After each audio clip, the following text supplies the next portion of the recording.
Hi, this is Robin Blackstone recording podcast for Tuesday, the 24th of March. We have a new book coming out April 7th called Dr. AI, Reimagining Healthcare, Rebuilding Trust, and Delivering Health 4.0. And this set of recordings and writings on LinkedIn and Substack are really to support your understanding of what I'm proposing in that infrastructure when the book does come out. It's available on Amazon on all kinds of ways. Any way you want to listen to it or read it, it's available. So I hope you'll be interested in taking this journey with me. So today we're going to start with a week long about understanding what the human principle is. That's human principle, PRIN, CIPAL, meaning an individual. So I'll be interested to get your feedback. My website is robinblackstone.com. So let's get started. Autonomy and Responsibility, Rewriting Our Relationship with Health. Most people are told to take responsibility for their health. The advice is familiar. Eat better, exercise more, get your screenings, take your medications, follow the plan, be accountable. But responsibility only means something when it is paired with autonomy. And autonomy is only real when people can understand what is happening to their own bodies and lives well enough to act on it. That is where modern healthcare begins to break down. Most people do not experience health as something they actively understand or direct. They experience appointments, bills, lab results, portal messages, and diagnoses after the fact. They see the healthcare system most clearly when something has already gone wrong. That is not autonomy. It is episodic contact with a structure built around illness. The governing assumption of modern healthcare is so familiar that we rarely question it. Health is managed somewhere outside the self. Doctors diagnose, systems decide, patients comply. There was a time when that arrangement made sense. Medical knowledge was scarce. Access was limited. Expertise had to be centralized. If you could not interpret the body's signals yourself, authority had to be delegated to those who could. But that is no longer the world we live in. We now live in an age of digital tools, continuous sensing, expanding computational power, and almost unlimited access to information. Yet the lived experience of health for most people feels strangely old. Most are still expected to enter the system intermittently, receive interpretation from someone else, and carry out instructions in the long stretches between encounters. We still use the language of autonomy, but what most people actually receive is something closer to consent. Autonomy is the ability to understand and direct one's health. Responsibility is the willingness to act on that understanding. Consent is agreement to a plan whose terms were largely set elsewhere. Modern healthcare still runs mostly on consent. A person is told what the numbers mean, what the diagnosis is, what medication to take, and what follow-up to schedule. Sometimes that guidance is excellent. Sometimes it is life-saving, but it is still episodic.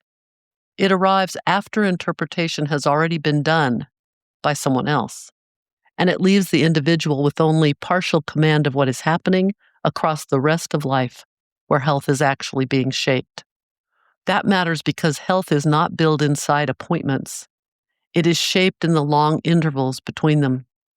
It is shaped by routines, by sleep or the lack of it, by what people eat when time is short, by whether movement is built into the day or squeezed out of it, by stress that becomes so ordinary it fades into the background, by work, caregiving, relationships, environment, culture, and habit.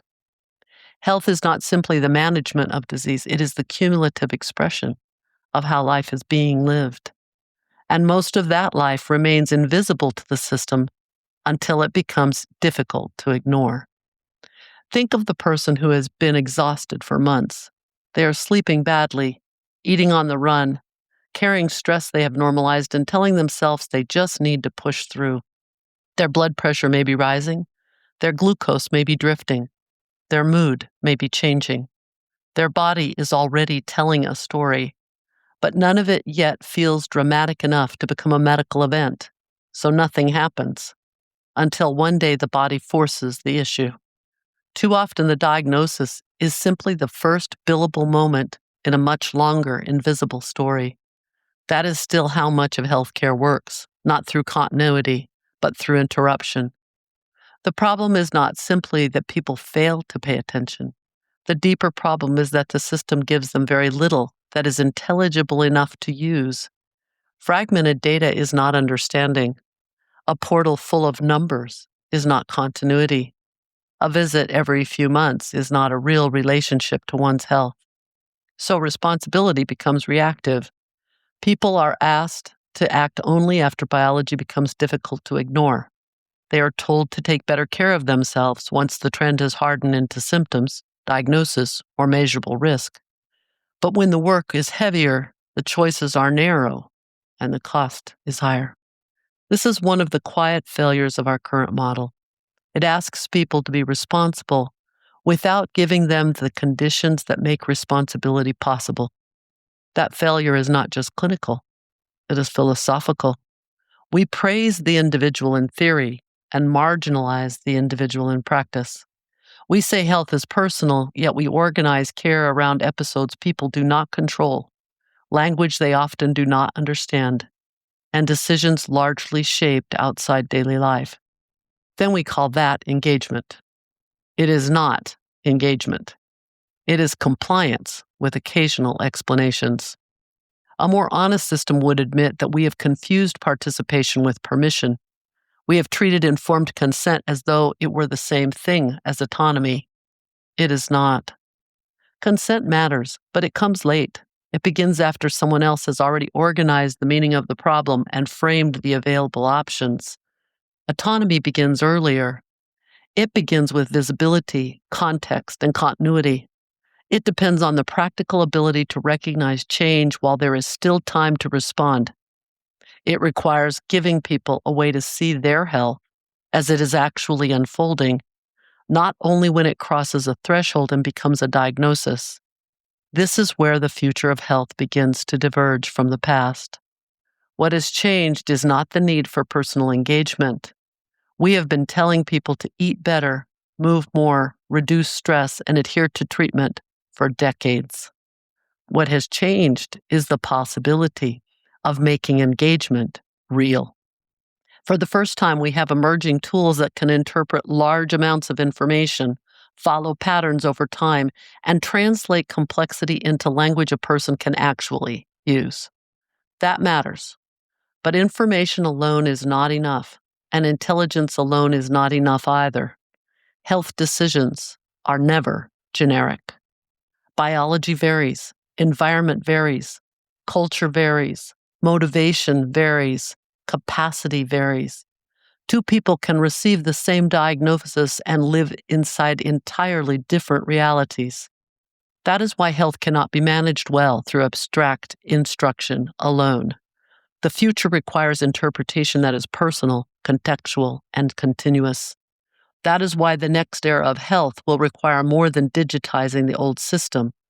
It will require an interpretive layer built around the individual, something that helps a person understand what is changing, what matters now, what deserves attention, what can wait, and when clinical judgment is truly needed.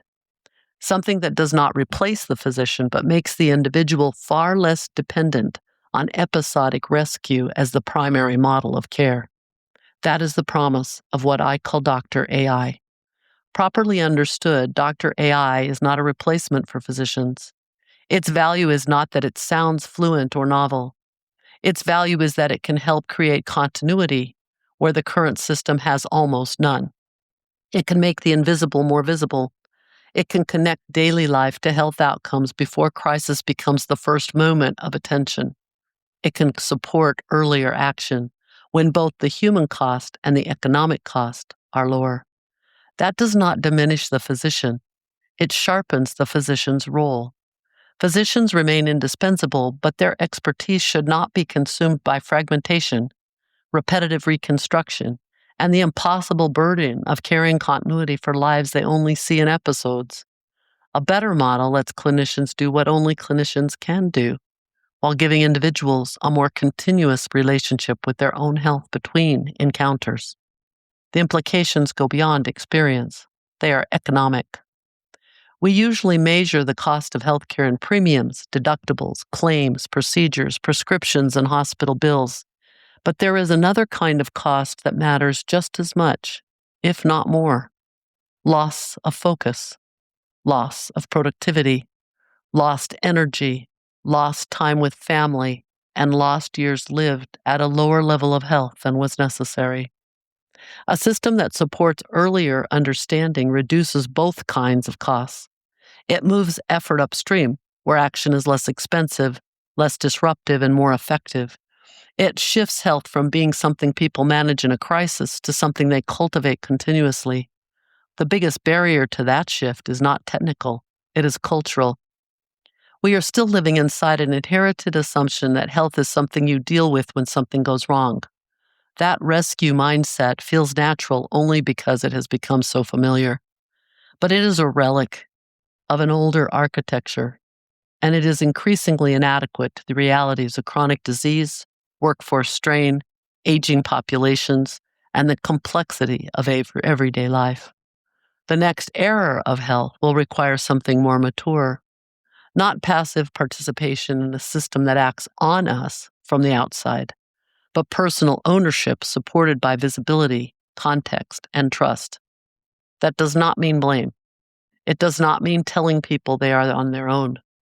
It means building a model in which people are given a practical way to understand their health as it unfolds, while clinicians are brought in at moments when clinical expertise matters most. It means replacing a culture of delayed reaction with a culture of earlier understanding. It means treating the individual not simply as a recipient of care, but as a real participant in health. The question is no longer whether individuals should be more engaged in their health.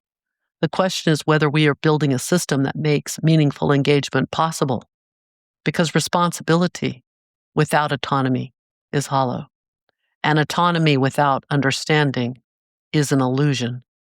If we are serious about rewriting our relationship with health, we will need to build something better than episodic compliance inside an illness-centered system. We will need to model and build that which gives people more visibility, more continuity, and more practical authority over their own lives. This is not a rejection of medicine. It's the next step in its evolution.